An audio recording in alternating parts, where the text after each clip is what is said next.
Jesús entonces, acompañado por este equipo del que hablamos en el video anterior, comenzó a llevar adelante esta segunda gira que le llevaría unos 2 meses aproximadamente por Galilea. Por supuesto, no iba solamente su equipo, iba un montón de gente más que se sumaba para compartir con él. La historia de hoy está registrada en Lucas, el capítulo 7, desde el versículo 11 hasta el versículo 17. Y nos cuenta entonces que estaba comenzando Jesús su segunda gira por Galilea. Él estaría visitando poblados durante un par de meses, al igual que lo había hecho en la primera oportunidad. Y el versículo 11 comienza diciendo que poco después Jesús, en compañía de sus discípulos y de una gran multitud, se dirigió a un pueblo llamado Naín. Naín no era la ciudad primera por la que él pasó, pero vieron que en los evangelios lo que se menciona en realidad son siempre los hechos más destacados.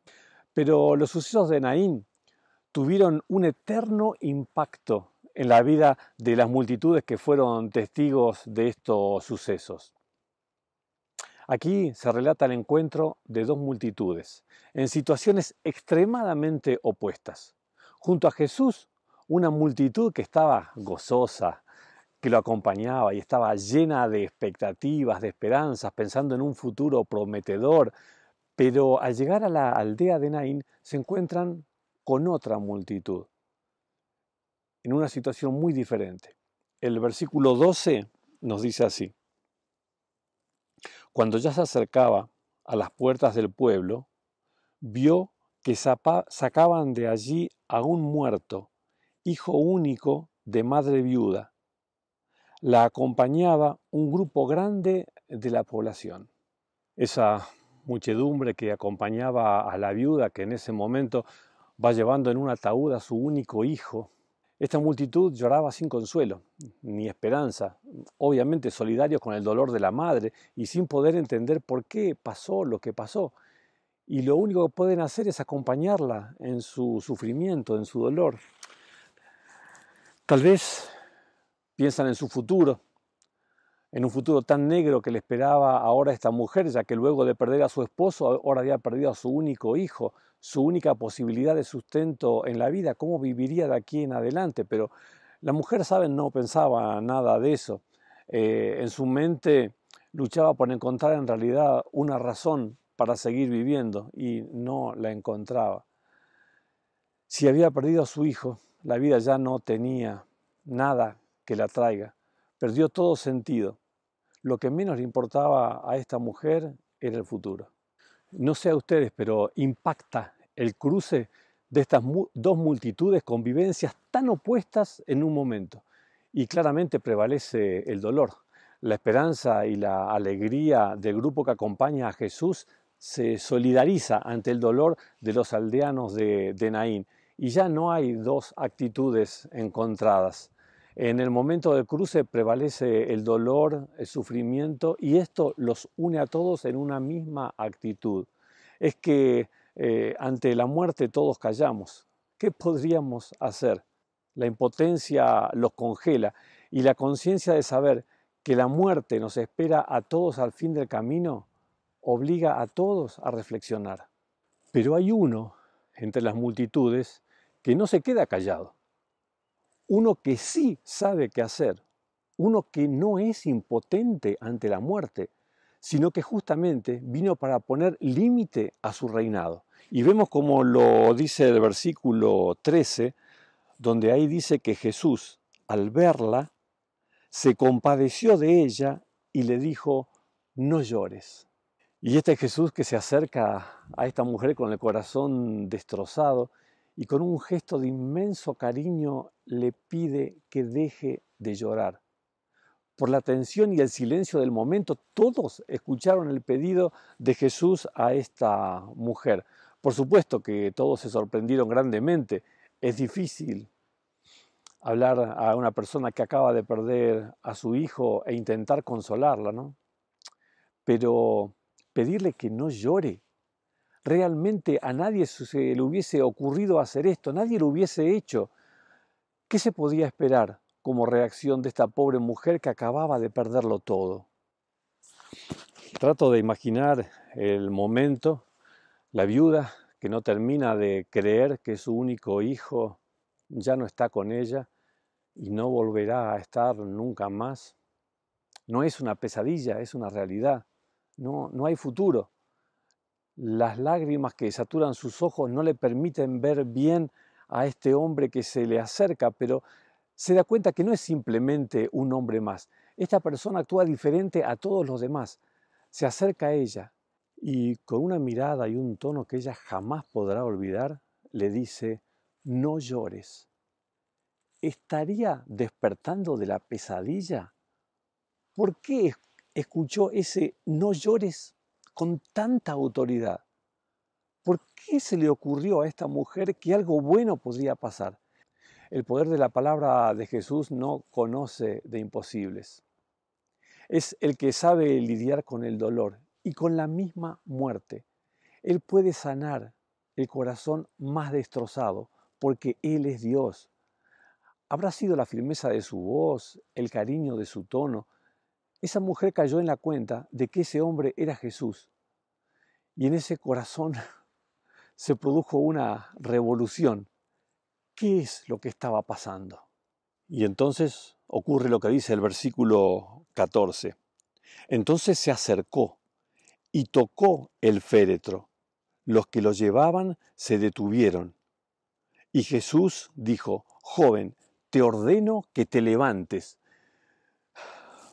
Frente a la atención de esta madre y de la multitud que estaba en una absoluta expectativa y silencio siguiendo a Jesús y sus movimientos, todos ven que el Señor se dirige al féretro, lo que acabamos de leer, y lo toca. En ese instante les aseguro que fue como si se detuviese el tiempo, como si se paralizara por la atención que las multitudes tenían en ese momento siguiendo cada paso de Jesús en este pico de máxima intensidad. ¿Qué va a hacer Jesús? Lo habían visto sanar enfermos, incluso a un leproso, pero este joven estaba muerto hacía ya varios días. No podía estar pensando en resucitarlo. ¿O sí? Casi puedo oír su voz cargada de poder y autoridad sin límites dirigiéndose ahora al muchacho muerto y diciéndole ahora, joven, a ti te digo, levántate. Y esa voz, escuchada por el joven que no puede evitar obedecer la voz de su creador y el pulso de la vida que vuelve a latir con perfección divina, Jesús le ayuda a incorporarse. Los ojos del muchacho se fijan en Jesús y luego en la mujer que está a su lado con los ojos cubiertos de lágrimas y con una expresión de asombro incontrolable.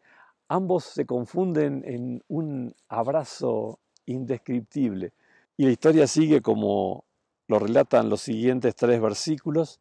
El muerto se incorporó y comenzó a hablar, y Jesús se lo entregó a su madre. Todos se llenaron de temor y alababan a Dios. Ha surgido entre nosotros un gran profeta, decían. Dios ha venido en ayuda de su pueblo. Así que esta noticia acerca de Jesús se divulgó por toda Judea y por todas las regiones vecinas. Todo el mundo siguió estas escenas casi sin respirar. ¿Era verdad lo que veían? ¿De verdad Jesús lo había hecho? ¿Resucitó un muerto? ¿Quién es Jesús? Un santo temor se entremezcló con la alegría del momento. La multitud se sintió claramente en presencia de Dios, una dimensión desconocida para todos. La muerte había sido derrotada por Jesús. Pasó lo que todos sabían que no podía pasar jamás. Él es especialista en transformar el más profundo dolor en la más inmensa alegría. Es cierto que Jesús no andaba resucitando personas por todos lados, pero este joven y esta mujer fueron beneficiados al ser elegidos por Él para que todos sepamos lo que ocurre cuando el dador de la vida se encuentra con la muerte. Para Jesús, devolver la vida a un muerto es tan simple como para nosotros lo es despertar a alguien que duerme, y un día lo hará con todos los que descansan en el sepulcro y pusieron en él su esperanza. Este encuentro a las puertas de Naín es un perfecto anticipo de lo que ocurrirá, pero esta vez sí, a gran escala, cuando Jesús regrese nuevamente como Rey de Reyes y Señor de Señores. Nuevamente su voz llamará a los que descansan en los sepulcros y en un instante millones volverán a la vida obedeciendo la voz de su Creador. Esos ojos que se abrirán entenderán claramente que el momento llegó, que Dios cumplió su palabra. Sufrieron la muerte, pero ahora nadie les quita la vida. Y sus cuerpos que habían sido arruinados por la enfermedad o sea lo que sea que los haya llevado a la muerte, están simplemente perfectos, como nunca lo estuvieron. Sus cuerpos parecerán no poder resistir tanta alegría y estallarán en cantos de alabanzas al dador de la vida. La noche habrá pasado y no volverán nunca más. Lo saben. Y por otro lado, los que veamos volver a la vida a nuestros amados aquel día, como la madre del joven resucitado, disfrutaremos de los encuentros más increíbles y hermosos que podamos imaginar. Es que nada mejor que eso nos habrá pasado jamás en la vida. ¿Qué día será aquel cuando Él vuelva como lo prometió? Aquel día en las puertas de Naín, Jesús quería que vos y yo entendiéramos, al menos en una miniatura, lo que estaba preparado para aquel gran día de su regreso en gloria y majestad. Y cuando las multitudes cayeron en la cuenta de lo que había pasado, estallaron en alabanzas a Dios por permitirles conocer a Jesús. Y no paraban de contar lo que habían visto. Por eso su fama se extendió rápidamente por toda la región. Así empezó Jesús su segunda gira por la zona de Galilea. Qué increíbles son las cosas que pueden pasar en las cercanías de Jesús. Hasta este día sabían que Jesús tenía poder sobre la enfermedad, un poder sobrenatural, poder sobre los demonios, pero este día supieron que también Jesús tenía poder sobre la misma muerte. Jesús delante de sus ojos derrotó a la muerte, como un día la derrotará finalmente cuando Él venga en gloria y majestad. Ojalá vos y yo estemos ese día. ¿Podés imaginarte lo que será el reencuentro con tus seres queridos que hoy descansan en el Señor? Y cuando ese día Jesús simplemente con su voz, con la voz de ese Creador que un día dijo y fue hecho, mandó y existió, llame a los muertos que descansan en el Señor y en un instante, en un abrir y cerrar de ojos, todos esos fieles que descansan en sus sepulcros vuelvan a la vida y vos y yo podamos encontrarnos con ellos.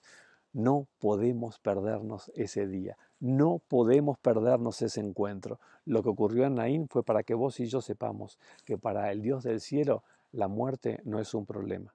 Y cuando llegue el momento, Él se encargará de que la muerte desaparezca para siempre.